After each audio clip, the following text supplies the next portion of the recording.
Nous, femmes de la Marche mondiale des femmes, mouvement féministe, internationaliste et anticapitaliste, nous solidarisons et nous faisons écho de nos voix en rejetant la situation que vivent les peuples et les femmes d'Afghanistan. We, the World March of Women, a feminist, internationalist, and anti-capitalist movement, stand in solidarity and echo our voices in repudiation of the situation faced by the peoples and the women of Afghanistan. إننا نقف متضامنين مع أخواتنا الأفغانيات اللواتي تتعرض حياتهن اليوم وأكثر من أي وقت مضى للتهديد والغموض والعنف التي ترتكبه الجماعات الأصولية مثل طالبان. We stand in solidarity with our sisters whose lives are even more threatened today in the face of uncertainty and violence perpetuated by state and fundamental groups like the Taliban. Después de financiar a grupos como los talibanes para sus propios intereses, ocupando el territorio durante los últimos 20 años, Estados Unidos está desocupando el país sin tener en cuenta la seguridad ni la vida del pueblo afgano que ha quedado al borde de la guerra civil. كل رؤساء الولايات المتحدة الأمريكية من جورج بوش الذي بدأ احتلال أفغانستان عبر اختلاق الأكاذيب إلى بايدن يستحقون أن يحاسبوا أمام محكمة العدل الدولية على جرائمهم من أجل الدمار الذي أحدثوه وهو غير مسبوق ولا يمكن أن يخضع لأي قياس، إلا أنه يبدو أنه بالنسبة للإمبريالية فإن شعوبنا وطرق عيشنا في أراضينا غير قابلة للاستهلاك. The destruction they have created is immeasurable.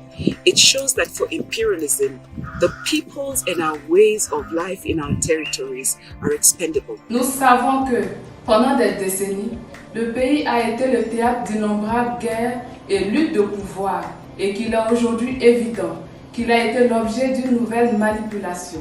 In 2001, right after the attacks in Washington, D.C., we at World March of Women pointed out the contradictions of the postures of interventionist countries like the U.S. in relation to the discourse of fighting terrorism.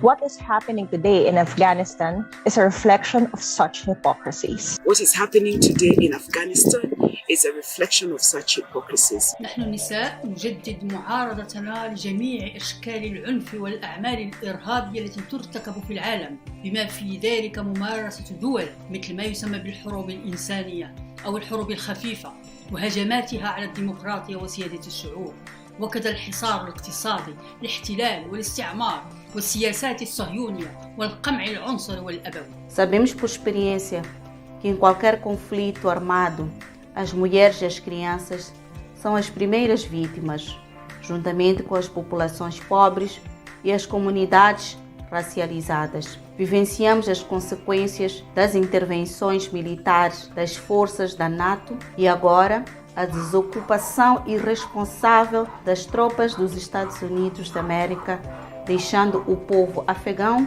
a viver em uma pobreza terrível.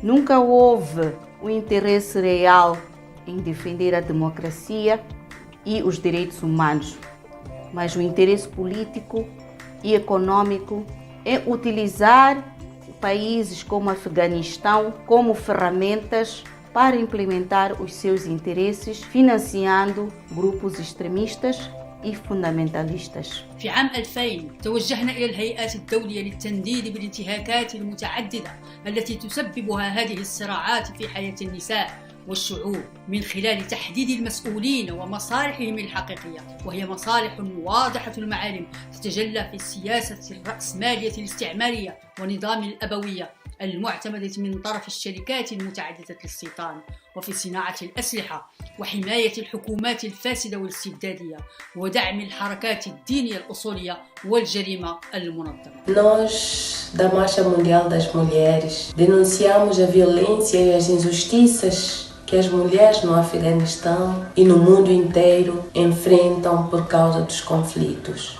Nous, femmes de la Marche mondiale, dénonçons la violence et les injustices auxquelles sont confrontées aujourd'hui les femmes d'Afghanistan et du monde à cause de ces conflits. Exigimos el respeto a nuestros cuerpos y territorios. Nous exigeons le respect de nos corps et territoires. Basta de carregarmos os conflitos do mundo nos nossos ombros.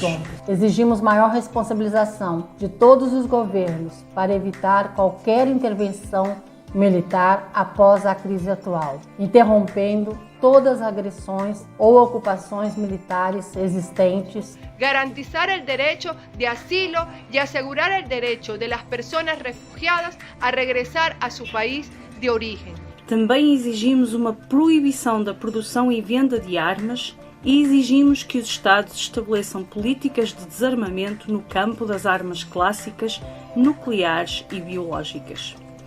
Levantamos a nossa voz neste apelo para a construção de uma sociedade em defesa da vida e da solidariedade. نرفع صوتنا للدعوة إلى بناء مجتمع يدافع عن الحياة. يكفي من الاضطهاد وقمع للمرأة الأفغانية. نطالب بضمان الحد الأدنى من حقوق الإنسان من أجل حماية النساء الأفغانيات والشعب الأفغاني. We raise our voice for the construction of a society in defense of life and solidarity. Enough of oppression and repression of Afghan women. We demand the re-establishment of the human rights for the participation and development of the lives of together with Afghan people. We will continue to march until we all are free. Seguiremos en marcha hasta que todas seamos libres. Nous continuerons à marcher jusqu'à ce que nous soyons toutes libres. سنواصل السير حتى نتحرر جميعا. سنواصل المسيرة حتى نتحرر جميعا. سنواصل المسيرة حتى نتحرر جميعا. Seguiremos em marcha até que todas sejamos livres. Seguiremos em marcha até que todas sejamos livres. Não ao imperialismo. لا للطالبان لا للإمبريالية. لا للطالبان لا للإمبريالية. لا للطالبان لا للإمبريالية. لا للطالبان لا للإمبريالية. Basta a la utilización del cuerpo de las mujeres como botín de guerra. Las mujeres, niños y niñas merecen vivir en paz y en justicia social. Não ao Talibã, não